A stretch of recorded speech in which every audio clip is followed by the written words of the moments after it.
ವಿಷಯಾಂತರ ಮಾಡೋದು ತಿರ್ಚೋದು ಕಾಂಗ್ರೆಸ್ನ ಒಂದು ಹಳೆ ಕಾಯಿಲೆ.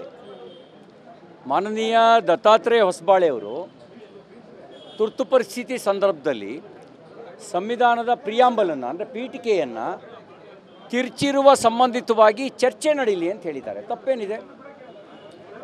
ನಾನು ಕಾಂಗ್ರೆಸ್ಸಿಗರಿಗೆ ಕೇಳಕ್ಕೆ ಬಯಸ್ತೇನೆ, ನೀವು ಅಂಬೇಡ್ಕರ್ ಬದುಕಿದ್ದಾಗ ಚುನಾವಣೆಯಲ್ಲಿ ಸೋಲಿಸಿದ್ರಿ, ಸತ್ತಾಗ ಅವರಿಗೆ ಅಂತ್ಯ ಸಂಸ್ಕಾರ. ಹಾಸ್ಪಿಟಾಲಿಟಿ ಕ್ಷೇತ್ರದಲ್ಲಿ ಜಾಗತಿಕ ವೃತ್ತಿಯ ಕನಸು ಇದೆಯಾ? ಜಾಗತಿಕ ಅಧ್ಯಯನ ಉದ್ಯೋಗ ಅವಕಾಶಗಳೊಂದಿಗೆ ಭಾರತದ ನಂಬರ್ 1 IIHM ನಲ್ಲಿ ಓದಿ. ಪ್ರವೇಶ ಆರಂಭವಾಗಿದೆ, ಈಗಲೇ ಸೇರಿ. ದೆಹಲಿಯಲ್ಲಿ ಜಾಗ ಕೊಡದೆ ಅಪಮಾನ ಮಾಡಿದಿರಿ.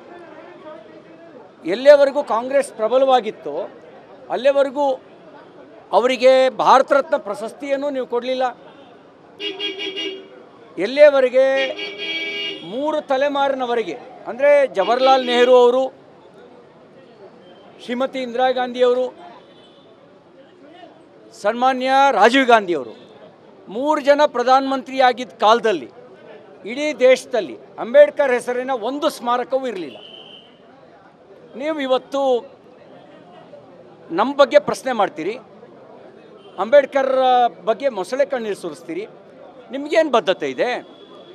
ಅಂಬೇಡ್ಕರ್ ಅವರು ಬದುಕಿದ್ದಾಗ ಸೋಲಿಸಿ ಸತ್ತಾಗ ಅಪಮಾನ ಮಾಡಿ 3 ದಶಕಗಳ ನಂತರವೂ ಕೂಡ ಅವರಿಗೊಂದು ಗೌರವ ಕೊಡದೆ ಕಾಂಗ್ರೆಸ್ ಯಾವಾಗ ದುರ್ಬಲ ಆಯಿತು ಅದಾದಮೇಲೆ ಕಾಂಗ್ರೆಸ್ಸೇತರ ಪಕ್ಷಗಳು, BJP ಇರ್ಬೋದು, ಜನತಾ ಪಾರ್ಟಿ ಇರ್ಬೋದು, ಸಮಾಜವಾದಿ ಪಾರ್ಟಿ ಇರ್ಬೋದು, ಇವುಗಳು ಮುಂಚೂಣಿಗೆ ಬಂದ ನಂತರ ಅಷ್ಟೇ ಅಂಬೇಡ್ಕರ್ ಅವರ ಲೆಗಸಿಗೆ ಗೌರವ ಸಿಕ್ತು.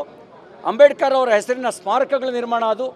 ನರೇಂದ್ರ ಮೋದಿಯವರಂತೂ ಅಂಬೇಡ್ಕರ್ ಅವರ ಪಂಚಧಾಮಗಳನ್ನು ಪಂಚತೀರ್ಥಗಳನ್ನಾಗಿ ಅಭಿವೃದ್ಧಿಪಡಿಸಿದರು. ನೀವೇನು ಮಾಡಿದ್ದೀರಿ? ನೀವು ಬದುಕಿದ್ದಾಗ ಸೋಲಿಸಿ ಸತ್ತಾಗ ಅಪಮಾನ ಮಾಡಿ ಈಗ ನಾಟಕ ಆಡ್ತೀರಾ? ನಿಮಗೆ ಏನು ಬದ್ಧತೆ ಇದೆ?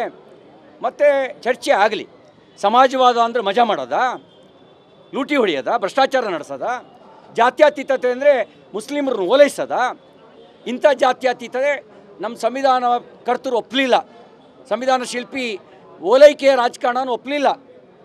ಮತೀಯ ಆಧಾರಿತವಾಗಿ ಮೀಸಲಾತಿ ಕೊಡೋದನ್ನು ಡಾಕ್ಟರ್ ಅಂಬೇಡ್ಕರ್ ಅವರು ವಿರೋಧ ಮಾಡಿದ್ರು. ನೀವೇನು ಮಾಡಿದಿರಿ? ಮತೀಯ ಆಧಾರಿತ ಮೀಸಲಾತಿ ಅಂತಂದ್ರಿ. ಇದನ್ನು ಚರ್ಚೆ ಆಗಬೇಕು. ಜಾತ್ಯತೀತ ಅನ್ನೋದು ಓಲೈಕೆ ಮಾಡೋದಲ್ಲ. ಹಿಂದೂ ಮತ್ತು ಭಾರತೀಯ ದರ್ಶನದಲ್ಲೇ ಸರ್ವಧರ್ಮ ಸಮಭಾವ ಇದೆ. ಯಾರಿಗೆ ಸರ್ವಧರ್ಮ ಸಮಭಾವ ಇಲ್ಲ? ಒಬ್ಬ ಪ್ರವಾದಿ, ಒಂದು ಪುಸ್ತಕ, ಅದ್ರ ಮೇಲೆ ನಂಬಿಕೆ ಇಟ್ಟವರಿಗೆ ಸರ್ವಧರ್ಮ ಸಮಭಾವ ಇಲ್ಲ. ಹಿಂದೂ ದರ್ಶನ ಅಥವಾ ಭಾರತೀಯ ದರ್ಶನ ಅಥವಾ ಸನಾತನ ಧರ್ಮ ಒಂದು ಪುಸ್ತಕ, ಒಬ್ಬ ಪ್ರವಾದಿಯ ಮೇಲೆ ನಂಬಿಕೆ ಇಟ್ಟಿರುವಂಥ ದರ್ಶನ ಅಲ್ಲ. ಜಗತ್ತಿನ ಎಲ್ಲ ಕಡೆಗಳಿಂದ ಒಳ್ಳೆಯದು ಹರಿದು ಬರಲಿ ಅನ್ನೋದ್ರ ಮೇಲೆ ವಿಶ್ವಾಸ ಇಟ್ಟಿರ್ತಕ್ಕಂಥದ್ದು ಭಾರತೀಯ ದರ್ಶನ.